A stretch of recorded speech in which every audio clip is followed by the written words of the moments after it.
avec un extrêmement grand plaisir que je vous accueille ici, dans l'église Notre-Dame de Victoire, sur le site de fondation de la ville de Québec par Samuel de Champlain. Je souligne qu'aujourd'hui, cette année plutôt, nous fêtons le 400e anniversaire de la construction de la seconde habitation de Samuel Champlain.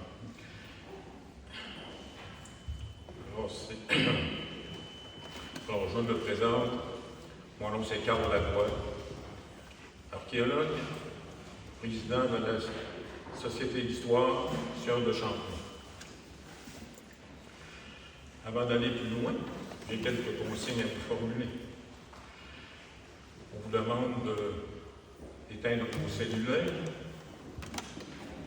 de ne pas enregistrer l'image ou vidéo.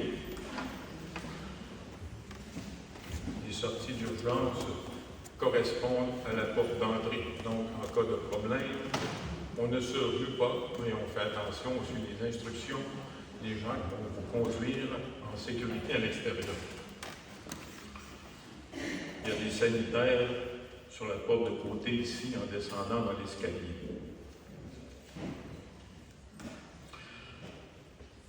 Également, avant d'aller plus loin, je vous rappelle qu'on a un tirage de prix de présence à la fin de la conférence. Donc, ne quittez pas les lieux.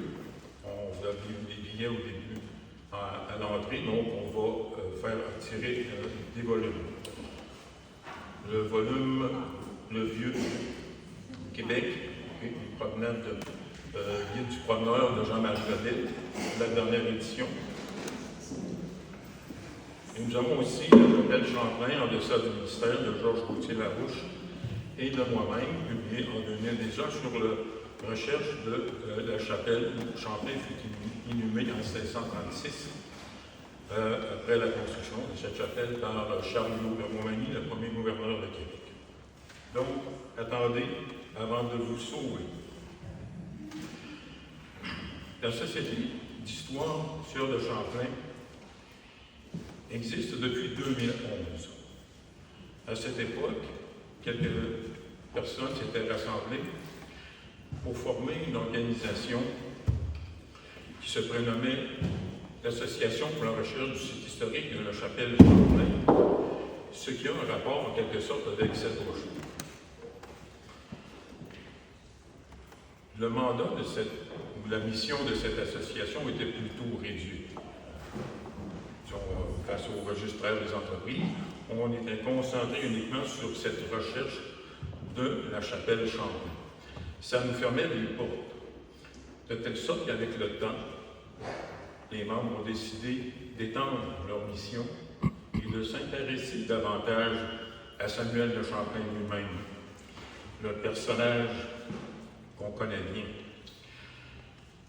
Champlain, le navigateur, l'explorateur, le cartographe, le géographe, et ce qui n'est pas le moins, fondateur de Québec, père de la Nouvelle-France, car c'est grâce à lui que les Français ont pu s'établir à long terme ici. Notre but est également de faire connaître son œuvre, son héritage et ses contemporains, et de continuer à étudier Champlain lui-même et son époque, la période du XVIIe siècle jusqu'à vers 1650.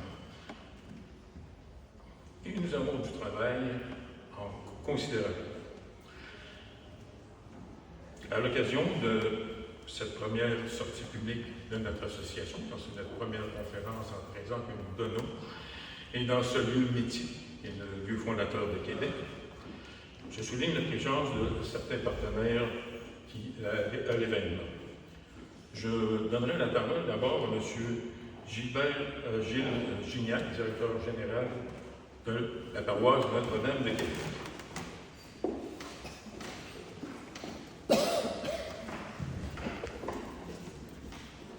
Bonjour, merci beaucoup d'être si présent en grand nombre. Monsieur Duclos, Monsieur Lavoie, distingués invités, Mesdames et Messieurs, je représente aujourd'hui Monseigneur Jean Piché, qui est le responsable de la paroisse Notre-Dame de Québec, qui comprend la basilique cathédrale, l'église Notre-Dame des Victoires et l'église Notre-Dame de la Garde.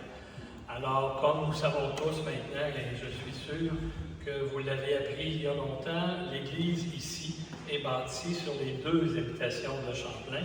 Alors, c'est une mine de trésors et d'histoire que nous avons ici. Et il y a eu jadis des fouilles antérieures, M. Lebel va vous en parler. Alors, il y a beaucoup de belles choses qu'on peut découvrir dans l'histoire du début de la Nouvelle-France ici. Alors, je vous remercie. Je remercie M. Lavoie et son équipe de l'accueil que vous m'avez donné et je vous souhaite une très belle conférence.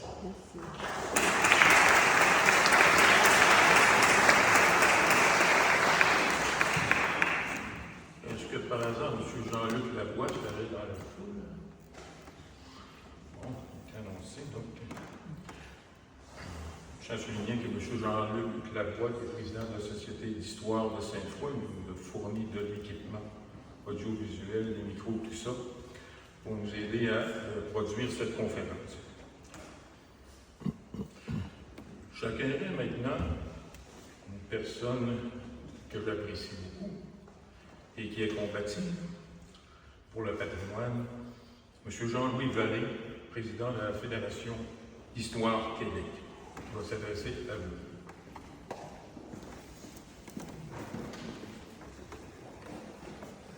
Bonjour. La Fédération d'Histoire Québec est heureuse de s'associer avec la Cité historique Sieur de Champlain pour cette première activité. On n'a pas oublié de voir un peu, je vous demande de le regarder, cette pas coïncidence, mais c'est tous ces petits messages qu'on revoit ici. La Fédération d'Histoire Québec, c'est une fédération qui est les cités d'histoire. On a plusieurs cités d'histoire qui sont présentes, j'en vois plusieurs images de présidents, de présidents de cités d'histoire. On va prendre aussi des archéologues, c'est un lieu archéologique important, des gens d'ethnologie, on s'entend aussi qu'il va y avoir beaucoup d'ethnologie qui va se faire par rapport à vos activités, et on a l'histoire de l'art, on est dans un lieu où l'histoire de l'art, le patrimoine religieux est très important. Il nous manque juste l'ex-voto sur du bateau qu'on espérait pouvoir voir, mais il ne semble pas. La Fédération Histoire Québec a accepté dernièrement son 443e membre de la Fédération et c'est la Cité d'Histoire Sieur de Champlain. Donc on est très heureux d'être là pour leur première activité et on leur souhaite beaucoup de succès dans leurs activités qu'ils vont faire. On espère qu'ils vont en faire régulièrement pour qu'on puisse pouvoir justement plus connaître Samuel de Champlain, son temps, son héritage. Merci beaucoup.